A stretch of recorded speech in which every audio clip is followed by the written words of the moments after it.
Seguimos platicando con Alejandro Gómez Sánchez, fiscal general de Justicia del Estado de México, para proseguir en esa interesante plática que comenzamos en nuestra emisión pasada y que ahora concluiremos.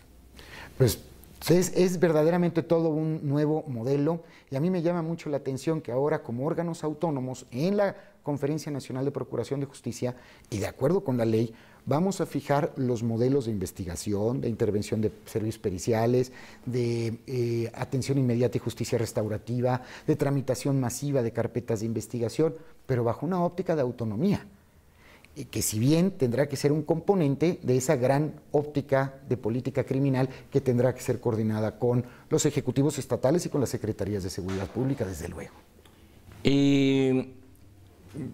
Para hacerme un símil muy esquemático, es decir, esta creación de la autonomía en la Fiscalía es como si naciera un niño y sabemos que hay que darle tiempo de maduración, de estudio, de formación, para que obtenga su título profesional.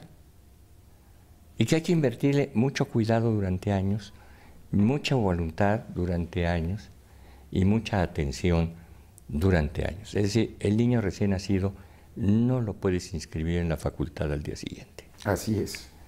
Es así, me imagino, por lo que me estás diciendo, y me abres mucho los ojos en este tema de que tiene que madurar. Por supuesto. Y no correr. Tiene que ser un proceso de maduración. Hoy precisamente escuchaba en el radio algunas entrevistas que se están dando algunas personalidades de la sociedad civil relacionadas con el tema, y algunos incluso piensan en la posibilidad de designación o de creación de un modelo transicional de PGR a Fiscalía General de Justicia del Estado. Todavía no se ha determinado, en dado caso, cuál sería la base o cómo funcionaría este modelo de transición, y desde luego, ante la reforma constitucional que tenemos enfrente, las procuradurías o las fiscalías generales de justicia de las entidades, pues estamos todavía en un momento de cierta incertidumbre, porque finalmente se va a establecer el modelo de la Fiscalía General de la República, y ese modelo se va a discutir en la Conferencia Nacional de Procuración de Justicia con el propósito de homologarlo y que eventualmente las Fiscalías Generales de Justicia adoptemos el modelo que vaya a ser acordado entre todos, ese modelo homologado. Estamos pues a la espera de ver cuáles van a ser las decisiones, desde luego, del Congreso de la Unión. ¿Y hay alguna cosa muy complicada, muy técnica, pero que a ver si podemos tocarlo ante el público? Las procuradurías antes, las fiscalías ahora, entre otras cosas, son los abogados del gobierno, los abogados en proceso, son sus representantes procesales, no son los consejeros jurídicos. Es correcto. Con la autonomía, entonces, me da la impresión de que ahora los gobiernos, nuestro gobierno, ni más ni menos que el nuestro, va a tener un abogado que no designó, y si no le gusta, no hay otra sopa. Es decir, y no lo puede cambiar, y no lo puede quitar, y no puede quejarse. Por una parte, comento para nuestro público en lo que es la Procuraduría General de la República. Representa al gobierno en los procesos penales, lo representa en todos los demás juicios del orden civil, mercantil. Es el abogado del gobierno en el juicio de amparo. Es decir, primera pregunta, ¿va a seguir teniendo todas estas representaciones la Fiscalía Autónoma o la ley prevé que estas representaciones gubernamentales ya las lleve otro órgano? De hecho, en la reforma constitucional de 2014 que comentábamos, sí, muchas de las atribuciones que tenía el Ministerio Público de la Federación en esa representación constitucional del gobierno o del Estado pasaron a la Consejería Jurídica del Ejecutivo Federal. Del Ejecutivo. De tal suerte que queda el Ministerio Público de la Federación con esa representación social, representando a víctimas y ofendidos por igual. De tal suerte que si la administración pública o alguna entidad, algún ente público resultara ser ofendido por la comisión de un delito, igualmente lo va a representar el Ministerio Público en los mismos términos que cualquier víctima o ofendido de la sociedad. Pensemos un caso muy concreto, el robo. Si le roban un vehículo a X o Y dependencia de la Administración Pública Federal... Si le roban gasolina al gobierno, que dicen que pasa a diario. Exactamente. Si le roban gasolina al gobierno, pues la representación social va precisamente por la comisión del delito, consigna el expediente, lo lleva ante la autoridad judicial, presenta la acusación correspondiente en los mismos términos en que si el robo se hubiese dado a algún conductor en la vía pública y que le hubiesen robado su vehículo. Y recordemos también, aquí entra una parte también que resulta muy interesante, o creo que dos vertientes muy importantes. Una, la acción penal privada. Recordemos que se estableció en la reforma constitucional de 2008 la posibilidad de la acción penal privada en los casos que determinara la ley. Que no ha madurado todavía plenamente. Todavía no ha llegado plenamente. Digo, ya se está aplicando en algunos casos, pero todavía no ha madurado a plenitud, es correcto. Y sobre todo en delitos patrimoniales. Entonces, cuando la administración pública, cuando el gobierno sea víctima de un delito patrimonial, yo creo que también puede ejercitar acción penal privada sin tener que pasar por el Ministerio Público. Esa es una vertiente. Y la otra de la que no hemos platicado, que también es muy interesante, es la parte de anticorrupción. Porque recordemos que dentro de todo este ejercicio, en un tema de corrupción, pues el primer ofendido, pues es la misma administración pública. En esta parte vamos a tener fiscales anticorrupción autónomos para el ejercicio de sus funciones en materia de anticorrupción. Es decir, vamos a tener un fiscal general de la República o de alguna entidad federativa y un fiscal autónomo del fiscal autónomo para el ejercicio de la acción penal, para la integración de investigaciones y la consignación y la acusación ante tribunales en casos de corrupción de manera autónoma del titular del Ministerio Público de la institución de que se trate. La Consejería Jurídica, por ejemplo, del Gobierno, del Ejecutivo Federal, la Consejería Jurídica del Presidente de la República, hasta ahorita, por lo menos en nuestras épocas, tú y yo hemos pasado por esa oficina, es una oficina realmente de proporciones muy moderadas. Sí. 150 o 200 personas son todo su personal, incluyendo secretarias. Con la parte litigiosa del gobierno, se tendrá que convertir en lo que pasa de PGR a esa área, que son miles de personas. Es decir, simplemente en materia de amparo, se lo platicamos a nuestro público, en cada tribunal de amparo, en cada juzgado, en cada tribunal, en la Suprema Corte, hay agentes del Ministerio Público adscritos en materia de amparo, que ahora tendría que controlarlos el consejero jurídico. En efecto, muchos de ellos van a tener que pasar y son a miles, la Consejería Jurídica. Digo, miles con todo y su personal, ¿verdad? Sí, claro, sí. Son muchísimos. Sí hay un tema ahí de la mayor importancia, porque, como bien señalabas, antiguamente el Ministerio Público de la Federación era parte en todos los juicios de amparo, independientemente que fuera materia agraria, materia mercantil, materia civil, fiscal, todo. Era parte en todos los juicios. Ahora se constriñe la intervención del Ministerio Público de la Federación en los juicios de amparo solamente a los que tienen que ver con el ejercicio de sus funciones, lo que sería fundamentalmente la materia penal, lo que sería también penal, procesal penal. O los intereses del gobierno. Ya no se metería en un divorcio. Ya no, exacto. Pero quedó muy acotado. Y la Consejería Jurídica del Ejecutivo Federal asume esa representación, digamos, del gobierno.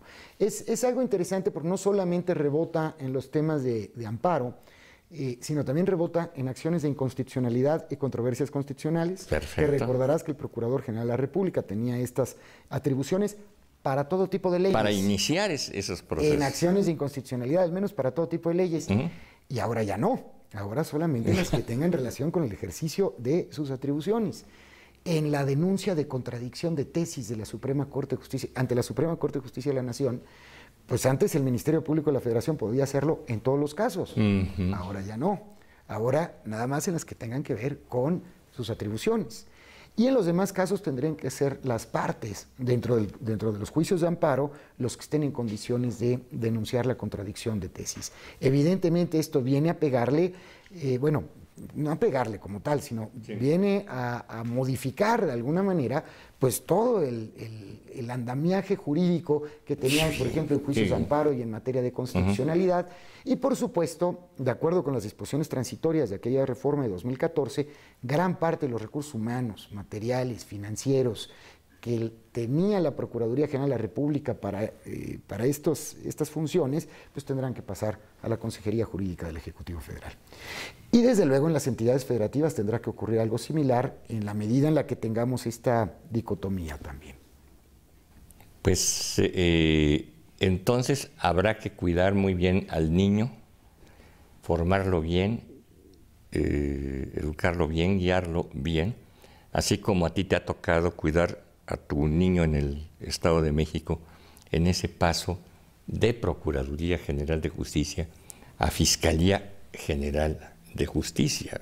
Así es, y con todas las aristas que tiene. Otra que no hemos comentado, las Fiscalías de Asuntos Electorales, que otra materia. Es otra materia, y como bien señalabas hace un momento, pues también va a ser... ¿Igual que la de los corruptos? Igual que la de corrupción. Sí. También tiene una forma de designación particular y se le da esa autonomía dentro del mismo órgano constitucional autónomo.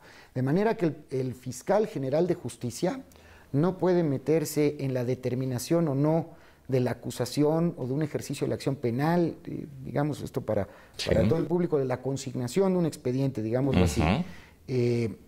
En materia de delitos electorales, el único que puede determinarlo es el fiscal en materia de delitos electorales. Solamente. Solamente. Con este no se meterá el fiscal general, es decir, su autonomía es plena, o estas fiscalías de corrupción y de cuestiones electorales dependerán de la propia Fiscalía General. Dependen administrativamente de la Fiscalía General. Están dentro del mismo presupuesto de la Fiscalía General. Sus servidores públicos pertenecen a la Fiscalía General, los recursos materiales, financieros y demás son de la Fiscalía General, pero se tiene que establecer una partida específica en los presupuestos de cada Fiscalía General de Justicia para lo que son las fiscalías electorales y las fiscalías en materia de corrupción.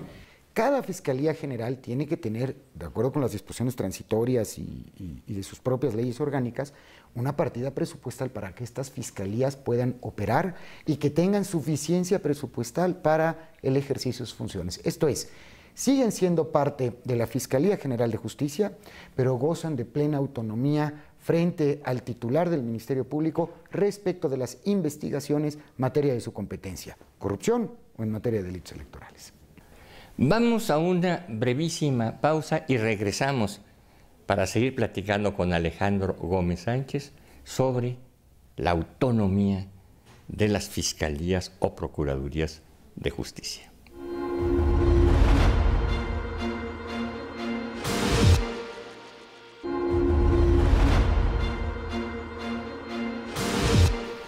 Regresamos a nuestra charla con Alejandro Gómez Sánchez, quien nos estaba platicando de cuestiones verdaderamente interesantes y que yo le pediría a Alejandro que siguiéramos ahondando en ello.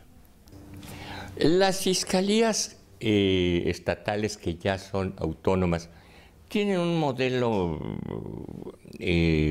ontológico, es decir, de origen y de funcionamiento más o menos similar, si hay un modelo, o son de chile, de dulce y de manteca. Mira, en términos generales, cada entidad federativa le ha dado sus características propias, de alguna manera.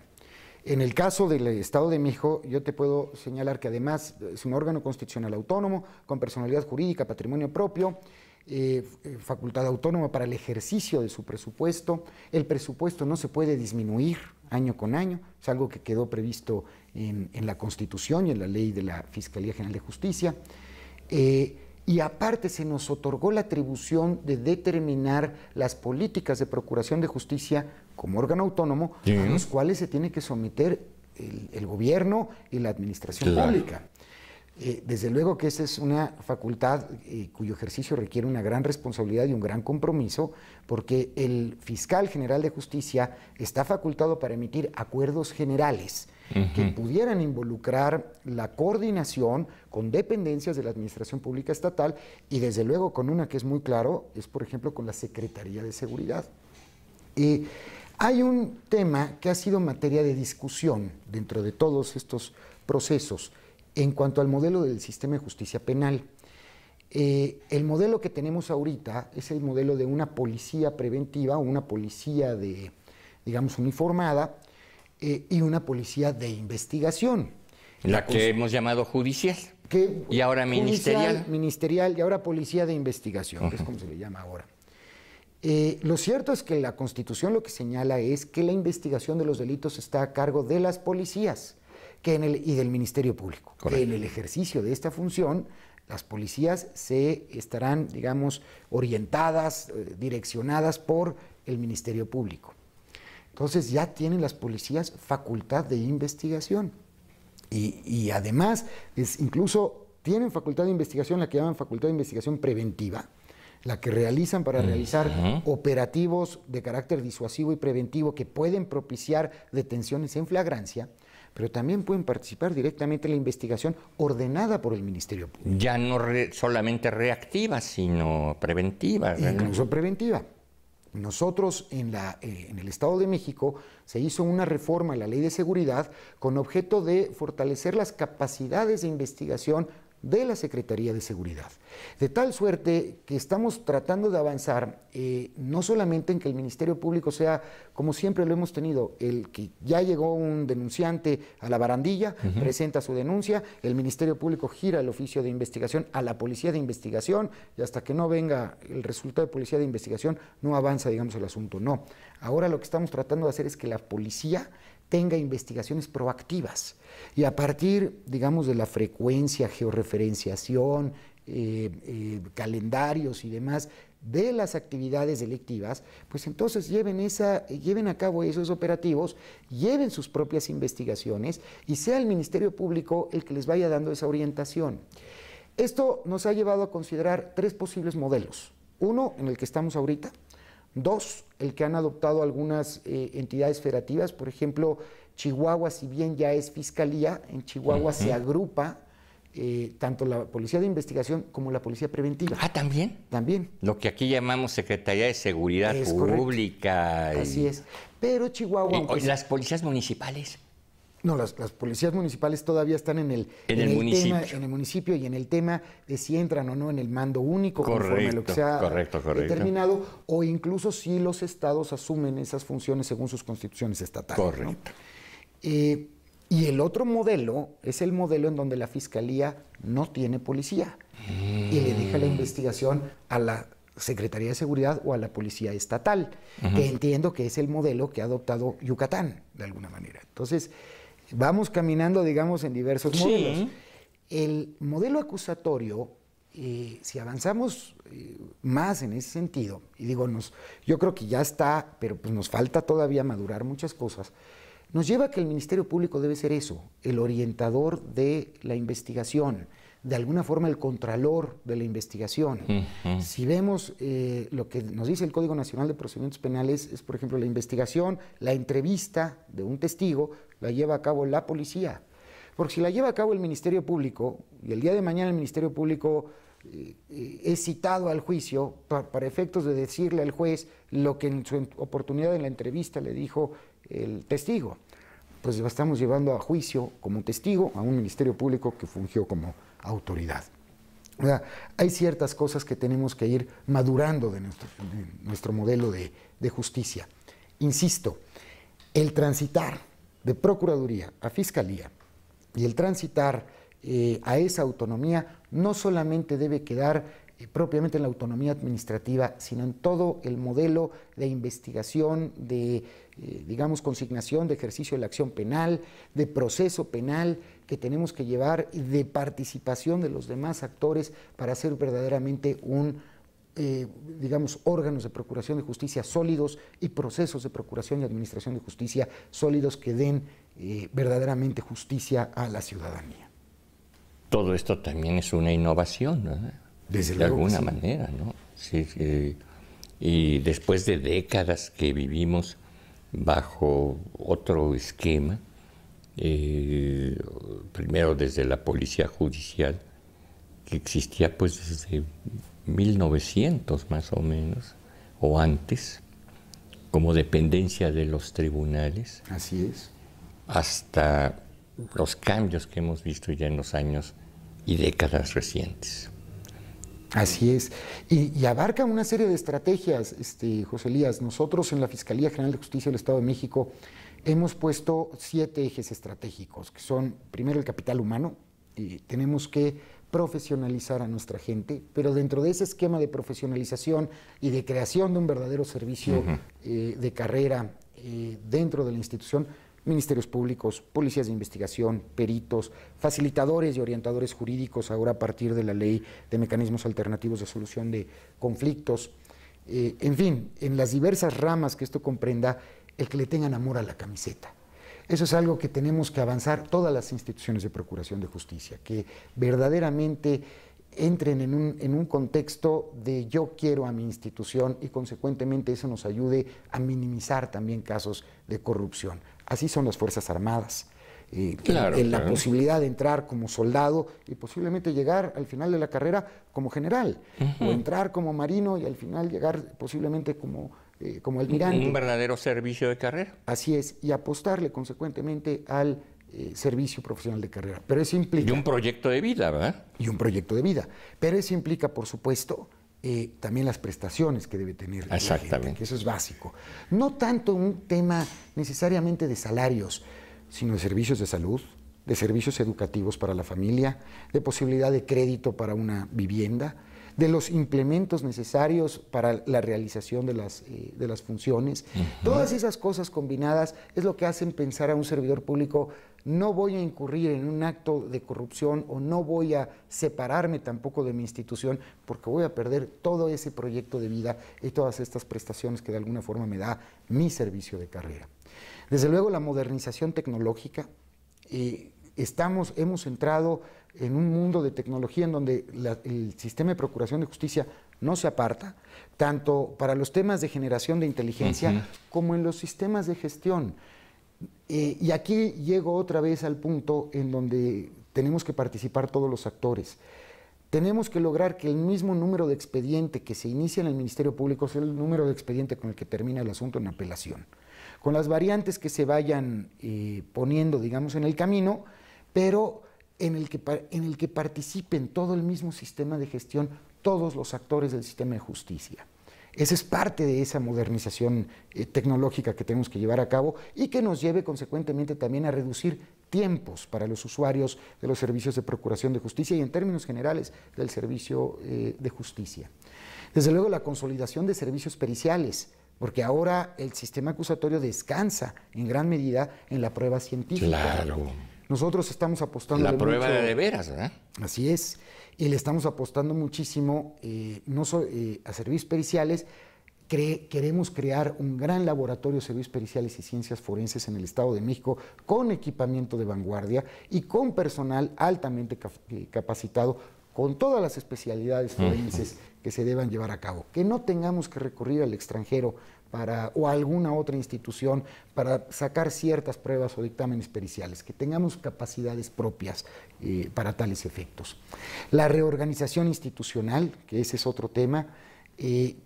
Tenemos grandes cargas de trabajo en ciertas unidades administrativas y otras unidades administrativas con pocas cargas de trabajo, pero que tal vez son de mucho impacto mediático y que tienen tal vez demasiado personal. Entonces, ese es otro tema que tenemos que llevar a cabo, esa redistribución de las cargas de trabajo. Perfecto. Ya creamos nosotros 2 fiscalías regionales más, una en Tecámac, que nos despresuriza la Fiscalía de Ecatepec. Desde luego Tecámac se va a ocupar también de la zona de Pirámides y la Fiscalía de Naucalpan, que nos despresuriza la Fiscalía Regional de Tlalnepantla. Ah, muy bien. Y dentro de esta reorganización, la desconcentración de los servicios especializados. La idea es que las fiscalías especializadas puedan prestar los servicios en todo el territorio del Estado y no solamente en ciertas sedes en donde ahorita se encuentran. Esas serían centrales estatales. Es correcto, así es. Correcto. Y los otros dos temas fundamentales, apostarle también al combate a la corrupción, que tenemos que, digamos, ya creamos nuestra Fiscalía Anticorrupción, desde luego que tiene un área específica de combate a la corrupción, fortalecer a la Visitaduría General y fortalecer al órgano de control interno y la participación social, que es el otro, el acercamiento con la ciudadanía, que es el otro eje estratégico. No vamos a avanzar si no trabajamos juntos de la mano, autoridades y ciudadanía. La ciudadanía es, al final de cuentas, un gran contralor de las autoridades. Y bien tratada, bien organizada, es una gran ayuda para el propio gobierno porque es quien le avisa lo que realmente está pasando. Así es, tanto contralor de nosotros como la participación, que es muy importante en el procedimiento penal. Perfecto. Pues no sabes nuevamente cómo te agradecemos, Alejandro Gómez Sánchez, fiscal general de Justicia del Estado de México, que nos hayas recibido y sobre todo que nos hayas dado todas estas explicaciones. Repito, por lo que te estamos muy agradecidos. José Elías, es un honor para mí estar en tu programa y verdaderamente muy agradecido contigo y con tu público, por supuesto. Muchas, muchas gracias. Y a ustedes, muchas gracias por recibirnos de nueva cuenta en sus hogares y nos veremos en la próxima.